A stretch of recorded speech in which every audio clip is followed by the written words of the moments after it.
አሰላሙ አሌይኩም ወረሕመቱላሂ ወበረካቱ። የዛሬው ርዕሳችን ቀዳሚው ሃይማኖት በሚል ይሆናል። ሙስሊሙም ሆነ ክርስቲያኑ ቀዳሚው ሃይማኖት አድርጎ የሚወስደው የራሱን ሃይማኖት ነው። ስለዚህ ጉዳይ የራሳችንን ግምት ከማስቀመጥ ቅድሚያውን ለቅዱስ ቁርአንና ለመጽሐፍ ቅዱስ እንስጥ። ከቅዱስ ቁርአን ስንጀምር እንዲህ ይላል፣ ወደ እውነተኛው ተዘንባይ ሆነህም ፊትህን ለሃይማኖት ቀጥ አድርግ። የአላህን ፍጥረት ያችን አላህ ሰዎችን በእርሷ ላይ የፈጠረባትን ሃይማኖት ያዟት። የአላህን ፍጥረት መለወጥ የለም። ይህ ቀጥተኛ ሃይማኖት ነው፣ ግን አብዛኛዎቹ ሰዎች አያውቁም።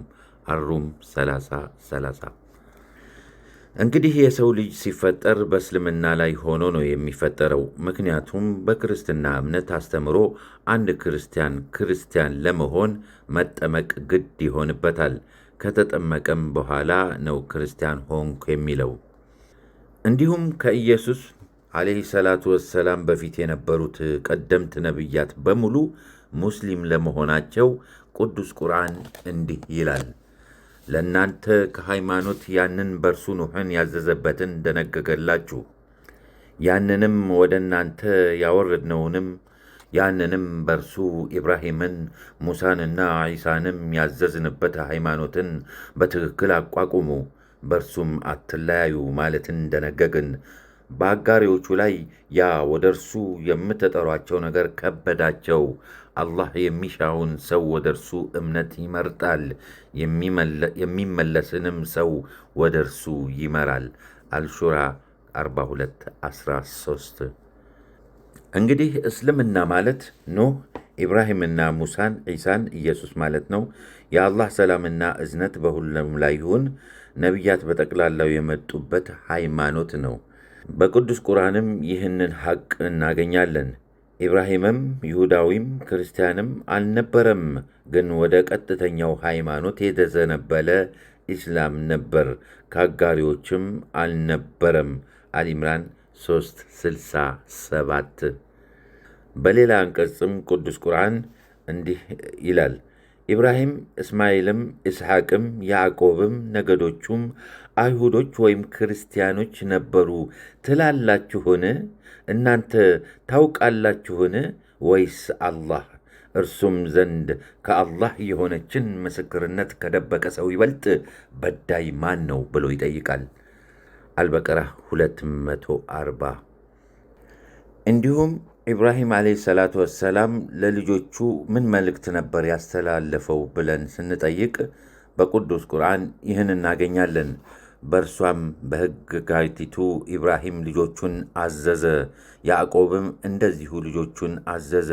ልጆቼ ሆይ አላህ ለእናንተ ሃይማኖትን መረጠ፣ ስለዚህ እናንተ ሙስሊሞች ሆናችሁ እንጂ አትሙቱ አላቸው። አልበቀራ 232። አላህ ኢብራሂምንና ልጆቹ እሱ የመረጠውን ሃይማኖት አጥብቀው እንዲይዙና በዛው ሃይማኖት ላይ እንዲሞቱ ነበር ያዘዛቸው። ነገር ግን መጽሐፍ ቅዱስን የተመለከትን እንደሆነ አንድም ቦታ ላይ አብርሃም፣ ሌሎች ነቢያት ክርስቲያን ነበሩ የሚል አናገኝም።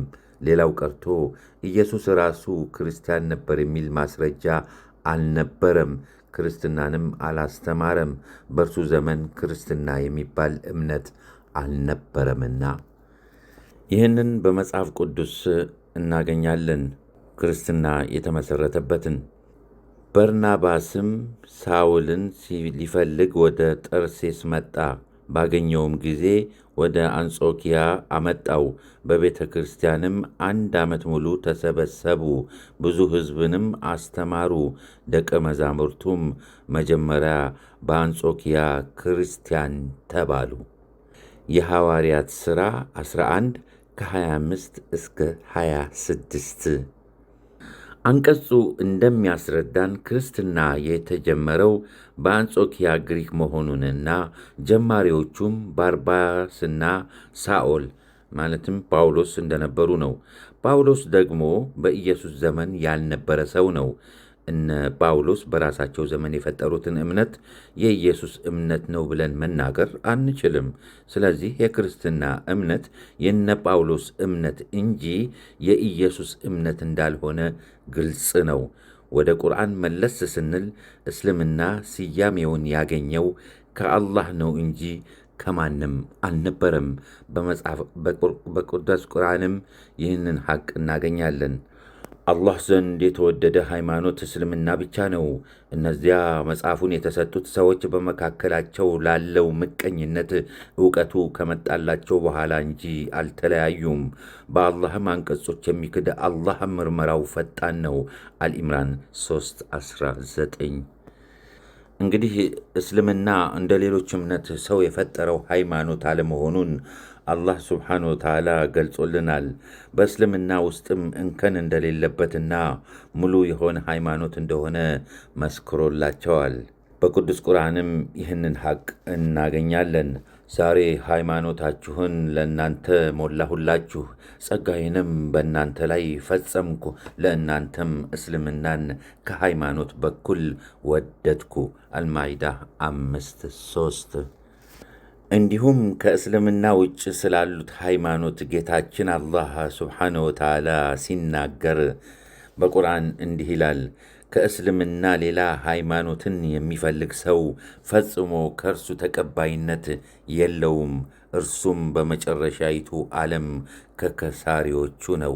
አልኢምራን 3:85። ኢንሻአላህ ኮፒ ፔስት ሼር በማድረግ ተባበሩ፣ የአጅሩ ተካፋይ ሁኑ። ወሰላሙ ዓለይኩም ወረሕመቱላሂ ወበረካቱሁ።